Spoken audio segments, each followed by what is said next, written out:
Mengejutkan, Pak Bobi selaku wali kota dan gubernur Sumatera Utara siap membela PSMS Medan. Siap membeli PSMS Medan. Tapi dengan satu syarat katanya.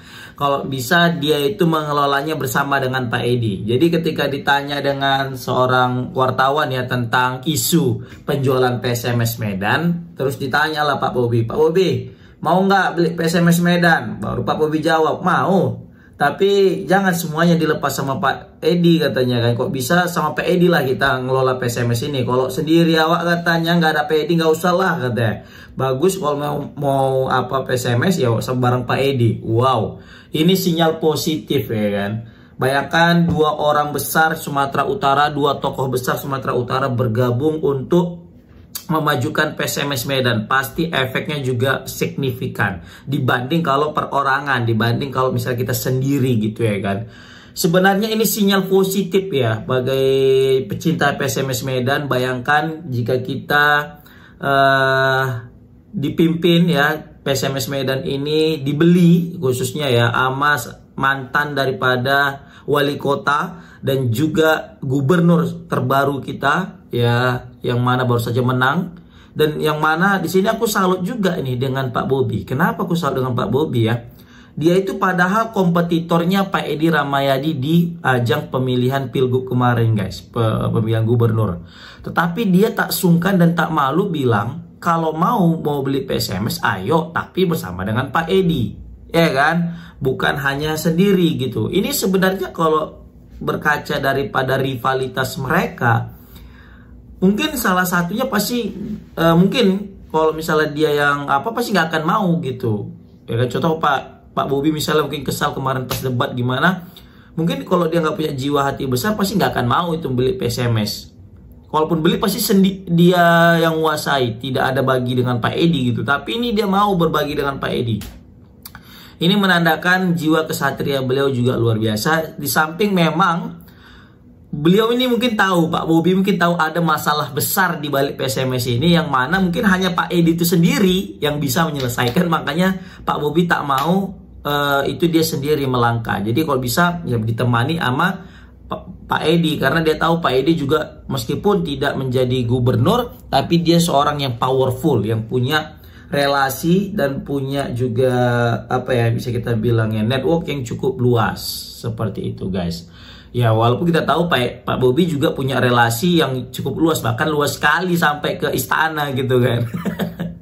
Oke, menarik nih kita saksikan apakah benar nanti Pak Edi bakal melepas PSMS Medan ke Pak Bobi, tapi dengan satu syarat, Pak Edi tak melepas seluruhnya tapi masih mempunyai sahamnya. Kita tahu saham PSMS Medan ini dimiliki kalau nggak salah 2 orang ya.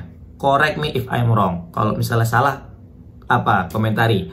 Dibagi 2, Pak Edi 51% dengan almarhum Kodrat Shah itu sekitar 49%. Nah, jadi sejauh ini belum ada titik terang apakah almarhum Kodrat Shah ini bakal menjual, tapi kayaknya enggak. Aku lihat kayaknya masih tetap memiliki 49%. Nah, 51 ini yang bakal mau dijual Pak Edi kepada investor atau kepada yang membeli. Nah, kalau memang tadi ceritanya mau bagi 2 ya biar bareng-bareng, mungkin 25-25 lah, 25-26 lah gitu biar adil ya kan, biar tetap sama-sama masih membela atau masih memanage PSMS Medan ini.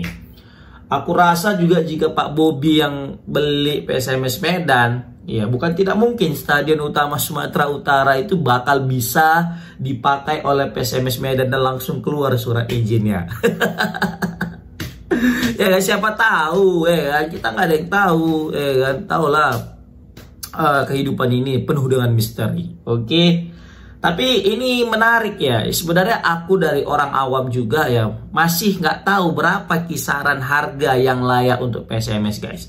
Kalau kalian tahu komen di kolom komentar ya kan. Ini meskipun kita klub bermain di Liga 2 dan di babak playoff degradasi, tapi daya tarik dan daya jual PSMS Medan ini juga tidak turun kayaknya, malah tetap meningkat gitu ya. Kenapa? Karena ini salah satu klub besar gitu ya kan, bukan klub antah berantah yang tidak punya histori, yang tidak punya sejarah. Ini klub kebanggaan Kota Medan, kota ketiga terbesar setelah Jakarta, Surabaya, baru Medan.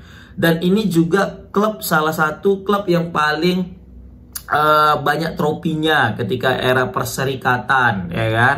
Ditambah lagi juga dengan nama besar klub PSMS Medan zaman dahulu, ya kalau zaman sekarang besar tapi udah nggak bergaung lagi karena berkutat di Liga 2 aja, sama layaknya Persipura Jayapura dengan Sriwijaya FC. Seperti itu guys, ya kan. Jadi kira-kira berapa sih market transfer daripada market value daripada PSMS Medan ini guys? Aku baca-baca berita, ada selintingan kabar ya. Ini membandingkan nih di salah satu postingan Medan.area di postingan Instagram.